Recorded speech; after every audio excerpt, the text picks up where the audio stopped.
एक मुलाकात ऐसी शख्सियतों के साथ जिन्होंने दिया है अपने जीवन को एक नया मुकाम। रूबरू कराएंगे ऐसी कुछ हस्तियों के साथ एक खास शख्सियत के साथ मुलाकात जयदेव पटेल के साथ नंबर 1 इंडिया न्यूज पर।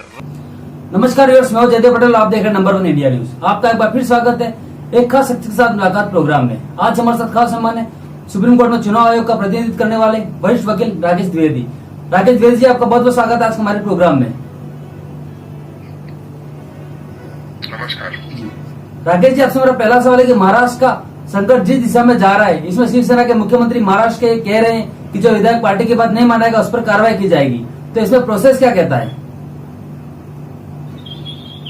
प्रोसेस ये है कि उनको एक तो पार्टी के जो डिसिप्लिनरी रूल है उसमें वो एक्शन ले सकते हैं, और दूसरा है जो संविधान का 10वीं सूची है 10th शेड्यूल, उसमें इन लोगों के खिलाफ वो कंप्लेंट फाइल कर सकते हैं स्पीकर के सामने कि इनको डिस्क्वालीफाई किया जाए और इनकी सदस्यता जो है वो समाप्त की जाए।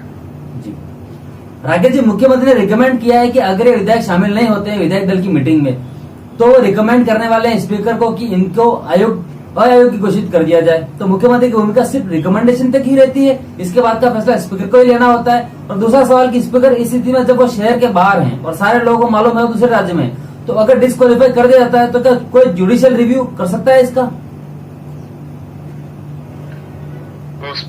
मुख्यमंत्री या उनके पार्टी के किसी सदस्य को शिकायत करनी पड़ेगी डिप्टी स्पीकर को कि ये लोगों ने बगावत कर दिया है, पार्टी से विद्रोह कर दिया है, पार्टी से अलग हो गए हैं, इसलिए इनको डिस्क्वालीफाई किया जाए। और तदुपरांत डिप्टी स्पीकर चाहे जहां हो उनको एक सुसंगत समय संविधान के तहत प्राप्त है, जिसको कि सुप्रीम कोर्ट कहता है कि रीजनेबल टाइम, तो उनको एक रीजनेबल टाइम के अंदर उसे तय करना पड़ेगा।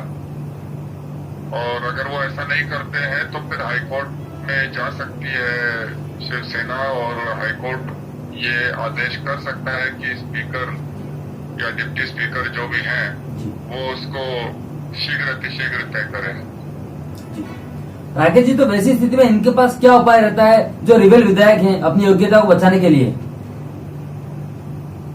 तो अगर ऐसी कोई कंप्लेंट 10th शेड्यूल में होती है तो अब एकमात्र डिफेंस यही है कि उनके पास 2/3 बहुमत प्राप्त है।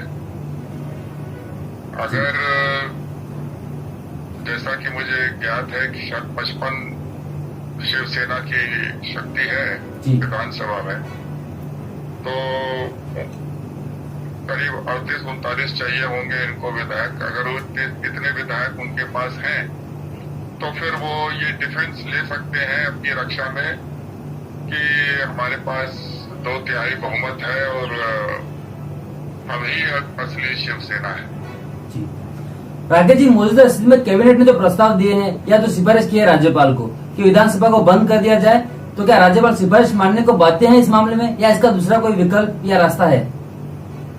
देखिए, सामान्यतः संविधान के अंतर्गत राज्यपाल को जो सलाह मंत्रिमंडल देता है वह उससे बाध्य है, मगर ये बात निहित है कि यह मंत्रिमंडल वो होना चाहिए जिसको कि विधानसभा में बहुमत प्राप्त है। कोई ऐसा मंत्रिमंडल जिसका बहुमत खो चुका है, अगर वह कोई सलाह देता है तो फिर राज्यपाल वैकल्पिक सरकार बनाने के लिए प्रयास कर सकते हैं, और ये आवश्यक उन पर बाध्य नहीं होगा। ये राकेश जी, क्या बिना फ्लोर टेस्ट के राज्यपाल ये मान सकते हैं कि हमारी सरकार अल्पमत में चली गई है, लिहाजा बहुमत की सरकार बनाई जाए? जब ये प्रस्ताव मंत्रिमंडल राज्यपाल को भेजेगा कि चुनाव कराए जाए, तो राज्यपाल मुख्यमंत्री से बात करके ये और अपनी अन्य जानकारी के आधार पर उनको ये फैसला करना पड़ेगा कि ये इस मंत्रिमंडल का बहुमत है कि नहीं है। 2 सूरतें हो सकती हैं कि मुख्यमंत्री यह कहे कि उनका बहुमत समाप्त हो चुका है और चुनाव ही एकमात्र रास्ता है। अगर वो स्वीकार करते हैं कि बहुमत खो चुका है तो फिर उस सूरत में राज्यपाल के ऊपर कोई बंदिश नहीं है, कोई बाध्यता नहीं है और वो वैकल्पिक सरकार के लिए प्रयास कर सकते हैं। वो विपक्ष के नेता को बुला के पूछ सकते हैं कि क्या उनके पास बहुमत है कि नहीं है और वो सरकार बना सकते हैं कि नहीं। और अगर मुख्यमंत्री स्पष्ट उत्तर नहीं देते हैं तो राज्यपाल उनसे यह भी कह सकता है कि वो विधानसभा को तुरंत बुलाया जाए और कोई समय निर्धारित कर सकते हैं कि 2 दिन में, 3 दिन में, 1 सप्ताह के अंदर वो अपना बहुमत फ्लोर पे स्थापित करें। राकेश जी, ऐसी स्थिति में जब राज्यपाल भी कोविड संक्रमित है, मुख्यमंत्री भी कोविड संक्रमित है और कई सारे मंत्री भी कोविड संक्रमित होने की आशंका बढ़ गई है, तो ऐसी स्थिति में क्या हो सकता है? क्योंकि ऐसा लगता है कि ये तो 2-4 दिन में इसका कुछ फैसला नहीं होगा। देखिए, वैसे तो ठीक है, इसमें कोई ऐसी इमरजेंसी नहीं है कि 2 दिन कोविड अगर किसी को हो गया है मुख्यमंत्री को तो 4-5 दिन में ठीक हो जाएंगे। तो कोई आसमान नहीं गिर रहा है 4-5 दिन में।